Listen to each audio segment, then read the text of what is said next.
इस वक्त की बड़ी खबर आपको बता रहे हैं, जहां आपको बता दें कि बिहार की स्वर कोकिला शारदा सिन्हा का निधन हो गया है। इस वक्त की बड़ी जानकारी आपसे साझा कर रहे हैं, जहां दिल्ली के एम्स में उन्होंने अंतिम सांस ली। साथ ही आपको बताते चले कि तबियत खराब होने के बाद से अस्पताल में भर्ती कराया गया था। इस वक्त की बड़ी और अहम जानकारी आपसे साझा कर रहे हैं, जहां बताते चले कि बिहार की स्वर कोकिला शारदा सिन्हा का निधन इस वक्त बताया जा रहा है। जहां आपको बता दें कि दिल्ली के एम्स में उन्होंने अंतिम सांसें ली। तबियत खराब होने के बाद से अस्पताल में उन्हें भर्ती कराया गया था। काफी दिनों से उनकी तबियत खराब बताई जा रही थी, इलाज लगातार चल रहा था। 1952 में सुपौल में उनका जन्म हुआ था, जहां आपको बता दें कि फिलहाल नहीं रही स्वर कोकिला शारदा सिन्हा। इस वक्त की बड़ी जानकारी आपको दे रहे हैं, जहां दिल्ली के एम्स में अंतिम सांस उन्होंने ली, जहां 72 साल की उम्र में उन्होंने अंतिम सांस ली।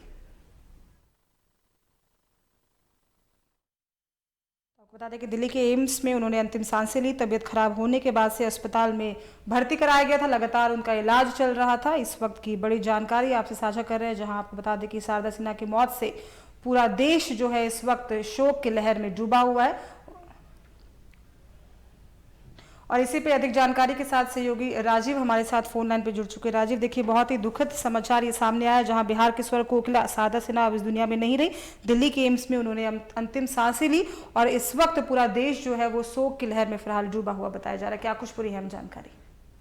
देखिए साक्षी, अगर इस समय की वक्त की बातें कर ले तो अभी नहाय खाए है। और कोकिला एक तरीके से स्वयं कोकिला शारदा सिन्हा के संगीत अगर कहीं भी जो भी छठ कर रहा होगा वो उनके गाने जरूर बजते होंगे। और अगर उनकी निधन देखिए हुई है तो कहीं ना कहीं पूरे बिहार और चाहे पूरे देश के लिए एक बहुत मतलब कि जो लोक गायिका थी, पद्म विभूषण थी, और उनका चले जाना कहीं ना कहीं वो जो छठ के गाने जो बजते रहते हैं कानों में, उनके बहुत सारे ऐसे गाने हैं। और एक बहुत दुख भरी तरीके से कह लीजिए कि इसी समय आज नहाय खाए के दिन का है समय, और चले जाना कहीं ना कहीं बहुत ही दुखद है। उनके पति की भी कुछ दिन पहले ही मौत हुई थी और दिल्ली एम्स में वो काफी दिनों से भर्ती थी और वेंटिलेटर पे थी।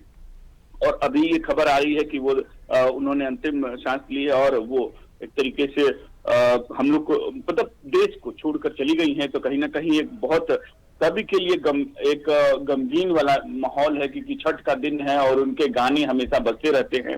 और वो जो गाती हैं स्वर की एक तरीके से सरस्वती उनके अंदर जो बैठी है, तो कहीं ना कहीं उनके जाने से बहुत बिहार को लेकर, बिहार की बेटी थी, तो कहीं ना कहीं बहुत दुखद माहौल एक तरीके से कह लीजिए साक्षी। जी बिल्कुल, देखिए राजीव जी, अगर बात करें तो 2 दिन पहले ही अभी उनका एक नया छठ का गाना जो है वो भी रिलीज किया गया था और लोगों ने ढेरों प्यार देने की बात कही थी उनके गाने को। वैसे वो स्वर कोकिला थी तो अक्सर उनके जो गाने रिलीज होते थे वो बुलंदियों को छूते थे, लेकिन पूरा देश जो है वो कहीं ना कहीं उनकी तबियत ठीक होने की मनोकामना कर रहा था। लेकिन फिर भी वो 72 साल की उम्र में उन्होंने अंतिम सांसें ली। फिलहाल क्या कुछ मतलब जिस तरह से उनकी तबियत खराब थी, उनके बेटे का भी बयान आया था सामने में, अभी उनका गाना भी रिलीज हुआ था, लेकिन उस बीच उन्होंने अंतिम सांसें ली। तो कहीं ना कहीं एक दुखद माहौल जो है वो फिलहाल देखने को मिलेगा पूरे देश में।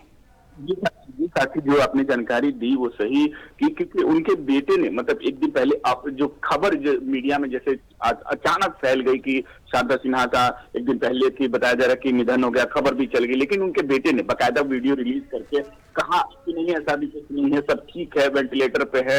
मतलब ऐसी उम्मीदें थी कि हो सरस्वती मैया शारदा सिन्हा जो है वो गाने जो बजते थे वो जो बेटी है बिहार की वो कहीं से खड़ी हो जाएंगे, फिर वो गाने सुर सुनाई देंगे, नया गीत आएगा। लेकिन अब सांसें थम गई हैं पूरे बिहार की तरीके से। उन सांसों और गानों को जो याद करता था वो उन्हीं के गानों को याद करेगा।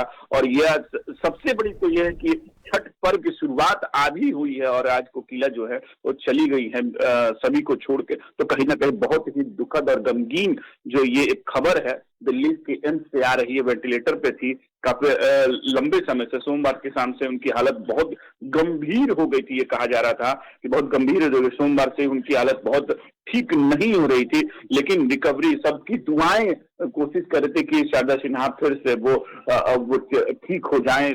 लोगों के फैन फॉलोइंग या तमाम जितने भी लोग हैं जो उनके गाने सुनकर बड़े हुए हैं, हम लोग खुद बड़े हुए हैं, तो कहीं ना कहीं एक तरीके से उनका जाना और जो उनके गाने थे उससे हम लोग कहीं बहुत प्रभावित थे और बिहार की बेटी थी और बिहार की बेटी के जाना कहीं ना कहीं बिहार के लिए जरूर एक बहुत बड़ी क्षति है साक्षी। बिल्कुल, देश इतिहास में हमेशा उन्हें याद रखेगा। तमाम अहम जानकारी के लिए बहुत बहुत धन्यवाद आपका राजीव जी। हम अपडेट्स लेते रहेंगे, खबरों पर बने रहेगा। तो इस वक्त की बड़ी जानकारी आपसे साझा कर रहे थे, जहां बिहार की स्वर कोकिला सारदा सिन्हा का निधन हो गया है। दिल्ली की एम्स में उन्होंने अंतिम सांसें ली। तबियत खराब होने के बाद से अस्पताल में भर्ती कराया गया था।